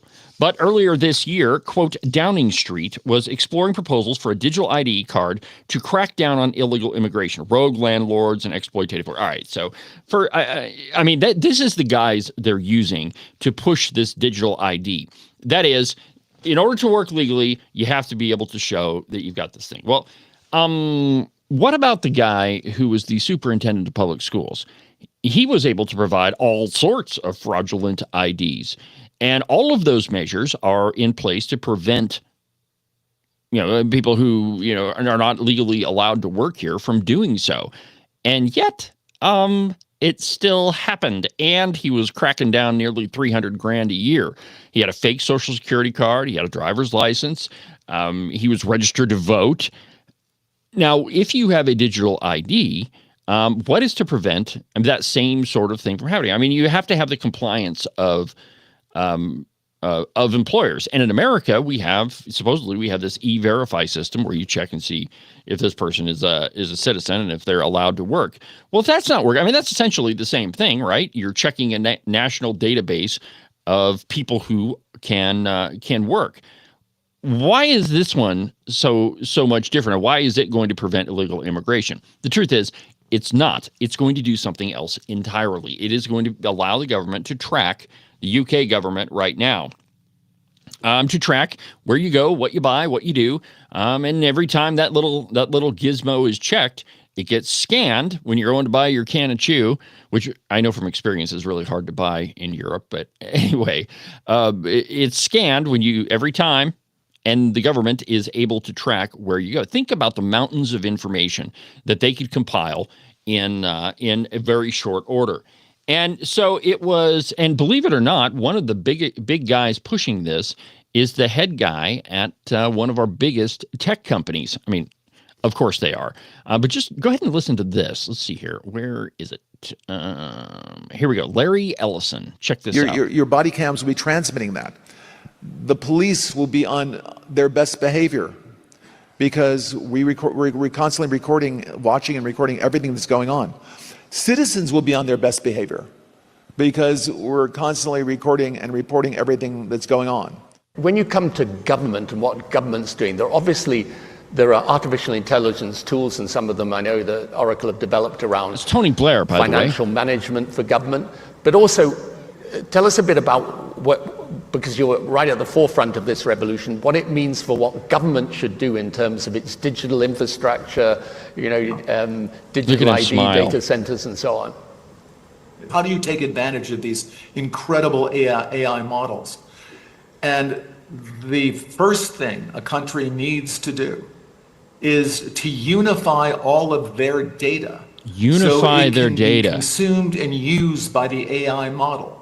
You have to take all of your healthcare data, your diagnostic data, your electronic health records, your genomic data. And in the Middle East, in the UAE, for example, they're incredibly rich in data. They're incredibly rich with data. And remember what he said. Citizens are going to behave better because we're going to record and track everything. That's the head of a U.S. company. His name is Larry Ellison, and it's Tony Blair, and this is the whole reason why I questioned why Tony Blair is even involved in this Israel thing, because he was the guy interviewing him, and you saw the smile on his face talking about the control that government is going to be able to exercise over UK citizens. And just think about it, it is not that big a step from saying, oh, well, and okay, so if it's a digital ID anyway, I think you're already there. But it will never stop at just, oh, we're checking your immigration status, or your ability to work, or if you've consumed too much gasoline for the week or the month, or if we don't want you to buy a firearm, or if you've bought too much chocolate or you haven't bought enough milk. I mean, think about the lengths that this would go to. Now, you'll notice I keep bringing up economic things. Now, they haven't said that this is going to be, a digital currency, but we're not talking about too far away from that.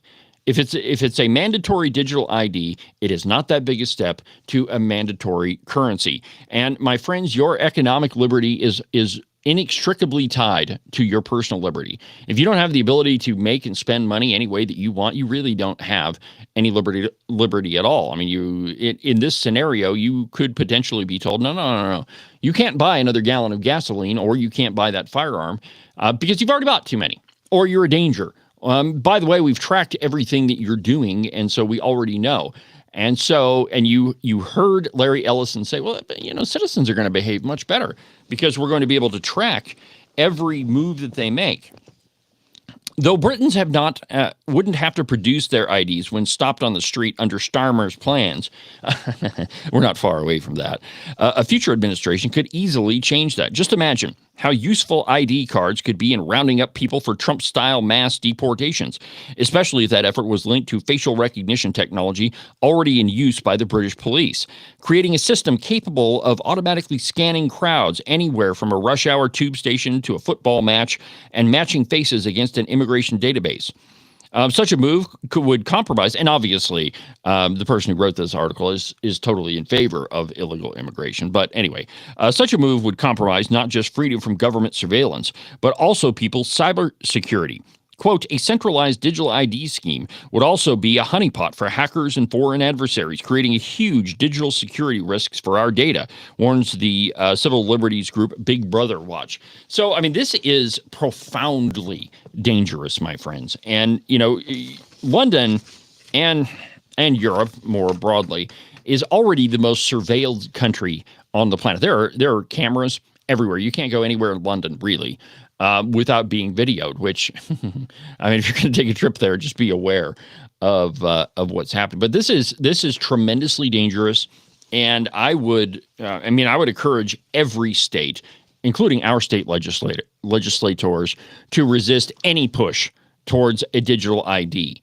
It is more control. It is, and it always comes under the guise of convenience. Oh, it's so much more convenient to have all your information on your phone. You know, already you have your, I don't use this, but a lot of people use Google Pay, right? You touch your phone to the credit card machine and it charges you, and you already have your insurance documents on your phone, and now you're going to have your personal identification on your phone, all of which is in digital form, and all of which can be conglomerated into a giant database. This is profoundly dangerous, my friends, and you should be on the lookout for all of this.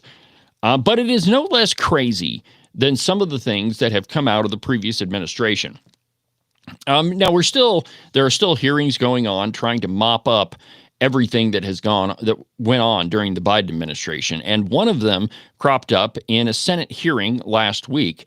From Fox News, yelling match breaks out in Senate hearing with former Biden official over a, quote, two-spirit safe spaces. Your record is there in black and white, and it's a disgrace, Senator Josh Hawley told a Biden official. Now, the yelling match between Senator Josh Hawley and former Biden administration official broke out in the Judiciary Committee hearing over the need for two-spirit safe spaces. Hawley challenged Gregory Jackson Jr., who served as deputy director of the Biden White House's Office of Gun Violence Prevention, and more recently as the head of the Community Justice Action Fund, over the organization's policies on creating safe spaces for so-called two-spirit individuals. Now, I have no idea, or at least before I was doing show prep this morning, I have no idea what a two-spirit person is, but so I had to look it up. So according to the Legacy Project, being a two-spirit is being bestowed with the gift of sight and feeling. Two spirits have the gift of seeing from both a male and female perspective, and in so many cases it is easier to see into others as we can see into ourselves. Both among Native Americans and Canadian First Nations people there have existed for, so I don't know, this is another contrived so-called gender. It's probably like the 58th gender or something.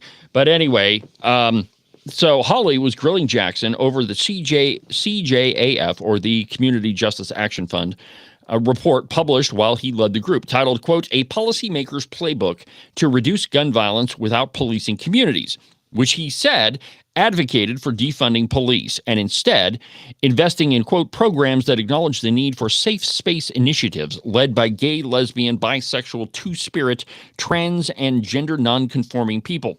What is two-spirit? Hawley asked, and it just so happens I have a video of that interaction. Here you go. You ask about something else you say. Here's what you say we ought to invest in. Instead of funding the police, here's what we ought to invest in. We need to invest in programs that acknowledge the need for safe space initiatives led by lesbian, gay, bisexual, two-spirit, trans, and gender nonconforming people. What's two-spirit? Well, look, I don't know exactly. You guys are pulling some interesting quotes. This is from your report. If you look at the report, the focus is on investing in violence intervention, outreach workers. What is you say that you shouldn't invest in the police, but we ought to invest in two-spirit community programs that acknowledge two-spirit. Look, we are not going to discriminate against that. We're not going to discriminate against any nonprofit that wants to help us prevent violence. What is two-spirit? You say don't fund the police, but do fund programs that create safe spaces for two-spirit people. What is? I just want to know. I don't know what that is. I have no idea what that is. Well, I honestly, I'm not completely aware doesn't know of the either. language or You the wrote the spirit of how that was report? written.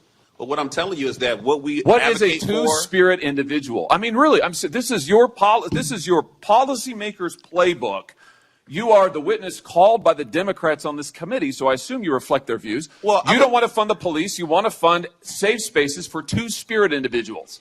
What is a two-spirit person? I feel like I'm looking at a two-faced individual because you talk about reducing no, sir. violence. You're looking at somebody who's You're also reading you speaking your out own against words, and I'd like to hear an violence answer. programs. Here's the answer. The answer is you don't have any solutions. You want to invest in gobbledygook and take away money from police officers who actually keep our communities safe. And when you're called on the record, you deny it. It's all there in black and white. And your record is there in black and white, and it's a disgrace. We reduced homicides by 31%. And as someone who's been shot and nearly killed, I take offense that you would think that How dare you attack me? Well, the truth is that he doesn't know what a two-spirit person is because it's entirely contrived. But this is the whole made up what I want to say is these completely made up special categories of people or protected classes, as we might call them, in Wyoming. And the whole idea is to create further division and then claim that report that he's talking about somehow reduces so-called gun violence, which, by the way, there is no such thing as gun violence. There's violence. Guns don't commit violence. People do. But it is entirely contrived to take away from the real source of the problem, and that is people who commit crimes. It doesn't matter what your misinformed belief about who you are actually is. It's that people are committing crimes. And one of the reasons why we have huge amounts of crime promulgating throughout the country is we don't focus on what's actually happening. And that is you have people, because there's a lack of consequences, go out and commit crimes, and they continue to commit crimes because, one, we're defunding the police, as this guy is suggesting we do, and two, we're not punishing criminals. That's why you see folks from other cities, and to some degree, don't think that this isn't starting to happen in Wyoming, but in other cities, people being arrested 10 and 12 and 15 times. The guy that killed that Ukrainian woman, he was arrested like 39 times, 29 times. I mean, it doesn't matter. It may as well be 100 times because they should have punished him the first time. In Wyoming, the incarnation of that problem is judges giving really light sentences for people who continually commit crimes. You can look at probably any jurisdiction in Wyoming, and you'll be able to find folks who are repeat offenders. Most of the time it's drugs. And instead of throwing them in prison for the third offense, they're just given probation. The classic example is somebody that I know in Buffalo, three separate felonies for possession with intent to distribute, and the most that person spent in jail was 30 days. The rest of it was just probation. Now, what is to lead you to believe that won't happen again? It's happened 3 other times, so there's no reason to assume that person wouldn't commit the crime. If there are no consequences, there's no reason for somebody to stop committing crimes. And, this focus on absolutely made up categories of people and then asserting that focusing on them will reduce crime is as absurd as the creation of another type of individual. I mean, it is absolutely mind-blowing, the insanity that comes out of a lot of these academics. And this is why I say that one of the reasons why I say that the plans and policies of the left do not work in the real world, because the only place that they really work is in the bubble of academia. When you're surrounded by your peers that believe the same things that you do, that there's somehow these two-spirit individuals, that there's the LGBTQZXPWDS individuals, and that those folks have their own unique rights. I mean, no. People have rights, period. We don't need any special classes of people. Now, the article continues, and it says, Raising his voice, Jackson, who was seriously injured in a Washington, D.C. shooting in 2013, answered, quote, "As somebody who's been shot and nearly killed, I take offense that you would think that my 13 years were not focused on reducing violence." Well, if you're not focused on punishing crime, and as somebody who was shot in Washington, D.C. as a result of D.C. crime, you would think that a reasonable person would say, punish the offender. But instead, this guy says that, well, it's not really a crime problem. Really, it's a social justice problem. And that's where we should focus. And it just shows you the lack of cognition that anything is a matter on behalf of, from the left. Because you have any reasonable person, if they were the victim of a crime, you would think would want to punish the offender so they don't do it again. But instead, we have individuals like this Jackson fellow that, he's writing reports that say if we focus on social justice, we will reduce crime. It's absolutely bizarre. It makes no sense to me whatsoever. From the Daily Wire, and I've got a guest lined up. I don't know when we're going to do an interview, but I've been wanting to do a segment on the show talking about the dangers and perils, if we want to call it that, of feminism, of radical feminism. We've heard a lot of, in the past 4 or 5 years about toxic masculinity. Well, it doesn't exist, right? There are differences between men and women, and when you try to behave as something that you're not, it ends up creating a whole bunch of problems. But there's a piece from the Daily Wire. This one's hilarious. It's entitled, "Hell No. UFC president tells 60 Minutes there's no such thing as being too masculine." I couldn't agree more.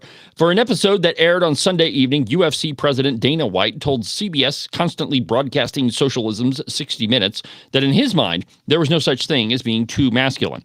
White, who spoke at the Republican National Convention in 2016 and 2024 and supported Donald Trump through 3 campaigns, spoke with correspondent John Wertheim about the concept of toxic masculinity and whether or not the culture had shifted around that idea.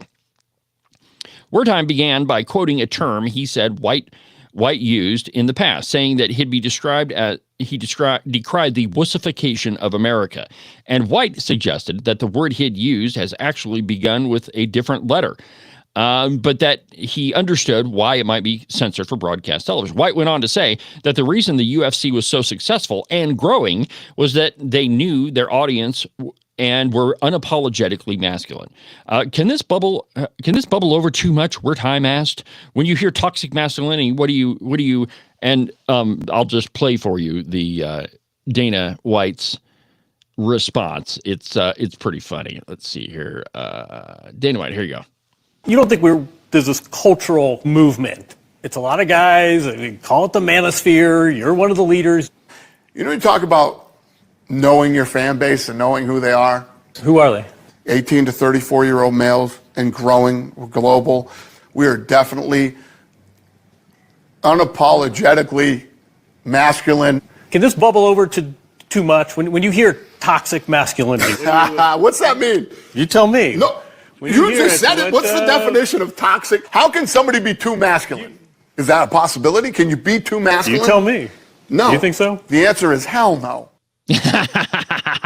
But see, this is another one of those contrived ideas from the left that somehow you can be too masculine. Well, the truth is that this is a trend that's been going on for a really long time. Yesterday I played you the video from Hillary Clinton saying, well, it's these white men of a particular persuasion. Let me see if I can find that video for you from yesterday. Here we go. Hillary Clinton. Here it is. Listen to this. This is part of the problem. And the idea that you could turn the clock back and try to recreate a world that never was, dominated by, let's say it, white men of a certain persuasion, a certain religion, a certain point of view, a certain ideology, it's just doing such damage to what we should be aiming for. And we were on the path toward that. Imperfectly, lots of, bumps along the way, but I agree with you. We were on the right trajectory. No, we weren't. The problem here And this has a lot of ramifications. But this whole idea of radical feminism, I mean, the terminal result of this is a lot of households that don't have two parents in them. In the African American community, it is a huge number of households that don't have a dad around. And I don't think it's too far of a reach to say that results in more crime, less education, less people taking care. And I mean, the cycle perpetuates itself, that you start out with a single parent household. Not that they're bad, not that single parents don't do a good job. What I am saying, though, is that the best environment for a child to grow up in is one that has a mom and a dad. But when we allow these ideas of toxic masculinity, and from what Hillary Clinton said, the problem really is with white men. The ramifications of that are actually pretty significant. You have less people joining the military because let's be honest, I mean, that's a pretty man thing. I mean, it's like Tim Taylor off of Tool Time. But anyway, I've got a guest lined up to talk about this very thing, and I can't wait to talk to him because, I mean, it's the as Dana White called it, the wussification of America. And here's one of the results of this. This is from the Daily Caller. Poll shows liberal women are on a crash course with the dating hell that they created. That is the radical feminism that has been perpetrated by the radical left. That if you're a man, you're somehow a threat to women. It's all bullcrap. But here you go. Here's a glimmer of hope for bitter single liberal women. A new study from the Institute for Governance and Civics at Florida State showed that, yes, there may be hope yet for single liberals who hate conservatives so much that they would never be willing to date one. The study found that generally, as liberal women age, they become more open to dating a conservative man. However, their openness with age might all be for nothing. According to the study, as conservative men get older, they actually become less open to dating a liberal. The results of this study are not definitive by any stretch of the imagination, but there is certainly a kernel of truth in it. There are plenty of young men in the world who may not be full-on MAGA diehards, but hold conservative beliefs. They're not so far right as to be unwilling to date a liberal. They may have voted for Trump, but they might be fairly open. Young liberal women, on the other hand, would outright reject this person as a potential romantic or life partner. It doesn't matter if he voted for Trump but disagrees with the president's tariff or deportation policies. There is no nuance for liberal women. They're completely intolerant. Now, the study did put out a a graph, or more of a graphic, really. Let me just see if I can show this to you. Let's see here. Again, one of the reasons when I screen share. Here we go. Okay, so in the graph, you'll see where it says the ideological group on the left and then political opponents, felons, and flat earthers. And what it shows you is that very liberal women would rather date an ex-felon than a conservative. And I mean, this is a monster of their own creation because, as the study pointed out, that conservative men, as they get older, really only want to date conservative women. And so if you're a wacko liberal cat lady, maybe you should re-examine things because you're going to be kind of single and alone. And the truth is, and I think that we saw a big explosion of this after the assassination of Charlie Kirk, or a manifestation of it. Young men, younger couples are turning more to God than ever before. And, if you're a conservative guy and you're going to church, you're not going to want to date a liberal wacko woman who doesn't share your beliefs. And, I think that this is a monster of their own creation. Well, the truth is, this whole toxic masculinity thing is a bunch of bull crap. And if you believe it, well, you're probably going to be a bitter, lonely old woman. Well, that'll do it for today's installment of the program. Don't miss the podcast, which, like I said, I'm going to replay that episode of the Weston County election mess. Becky Hadlock has decided she's going to thumb her nose at a subpoena. We don't know what's going to happen there, but it's important that you know everything that's gone into that. So that's going to be the podcast. It should be published, I'm going to say sometime around 11 o'clock, maybe a little bit later. But make sure that you stay tuned, subscribe, and follow the program, and don't miss a minute of Cowboy State Politics Live. I'll be back tomorrow beginning at 8 a.m. But for now, from the base of the Bighorns at the Cowboy State Politics Studio, I'm David Iverson, and this is Cowboy State Politics. See you tomorrow, my friends.